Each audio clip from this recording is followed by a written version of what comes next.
آمین والصلاۃ والسلام علی رسول الکریم وبعد۔ احباب گرامی، آج ہم آپ کے سامنے دو کردار پیش کرتے ہیں، اور ان دو کرداروں میں سبق یہ ہے کہ کوئی گھر بنانا چاہے تو بنا سکتا ہے، اور کوئی گھر بگاڑنا چاہے تو اس کے پاس بھی بگاڑنے کا آپشن موجود ہے۔ یہ دو کردار کیا ہے؟ ایک کردار یہ ہے کہ ہمارے ہاں یہ حقیقت میں ایک واقعہ ہے کہ گرمیوں کے سیزن میں شوہر نے اپنی بیوی سے یہ بات کہی کہ تیرے ماں باپ نے اے سی بھی نہیں دیا کہ آج ہمارے کمرے میں اے سی ہوتا اور ہم اس سے فائدہ اٹھاتے۔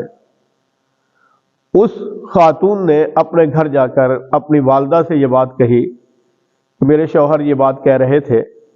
اب ان کی والدہ کو طیش آ گیا، وہ طیش میں آ گئی، غصے میں آ گئی۔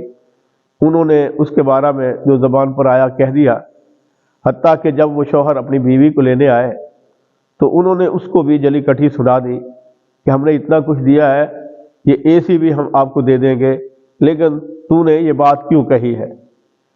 اب جب یہ بات آگے بڑھی تو نتیجہ یہ نکلا کہ وہ شوہر اپنی بیوی کو وہی اپنے سسرال یعنی اس بچی کے والدین کے پاس چھوڑ کر چلا گیا اور کہنے لگا کہ میں اس کو لے کر نہیں جاؤں گا، اور گھر جا کر طلاق دے دی۔ اور صرف طلاق ہی نہیں دی بلکہ اس شوہر کے دوسرے بھائی کے گھر میں اس کی بیوی کی دوسری بہن تھی، انہوں نے اس میں غصے میں آ کر دونوں کو طلاق دے دی۔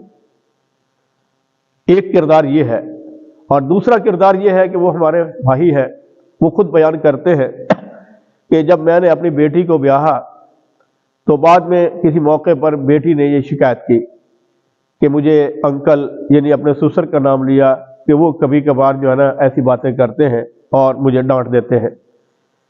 تو کہتے ہیں کہ میں نے ان کو کہا بیٹا وہ کبھی کبھار میں بھی تو آپ کو ڈانٹ دیتا ہوں، میں آپ کا باپ ہوں تو میں بھی ڈانٹ دیتا ہوں کبھی کبھار۔ تو کیا ہوا، اس باپ نے آپ کو ڈانٹ دیا ہے تو آپ اس کو سنیں، اگر اس کے اندر کوئی کوتاہی آپ کی ہے تو اس کو دور کریں، اگر آپ سمجھتی ہیں کہ آپ کی کوتاہی نہیں ہے تب بھی صبر کریں، کوئی ایسی بات نہیں ہے۔ تو کہتے ہیں کہ بیٹی نے بات کو سمجھ لیا۔ کچھ دنوں کے بعد پھر یہ شکایت آئی کہ اب میری ساس نے مجھے کچھ کہا ہے اور اس نے ایسی ایسی باتیں کہی ہے۔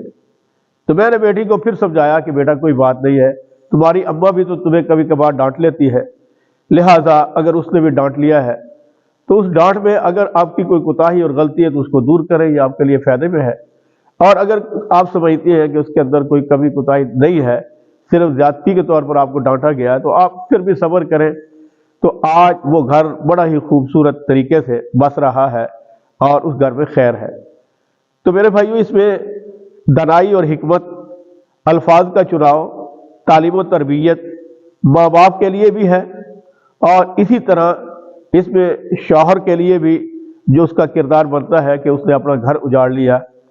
اب سسرال والوں کی یہ ذمہ داری تو نہیں تھی کہ ساری چیزیں اس کو وہ پرووائڈ کرتے، یہ جاہلیت ہے اور جاہلیت کی بنیاد پر اس نے اپنا گھر اجاڑ لیا۔ اللہ رب العالمین ان دو کرداروں میں سے ہمیں نصیحت حاصل کرنے کی توفیق عطا فرمائے۔ وما علینا الا البلاغ المبین۔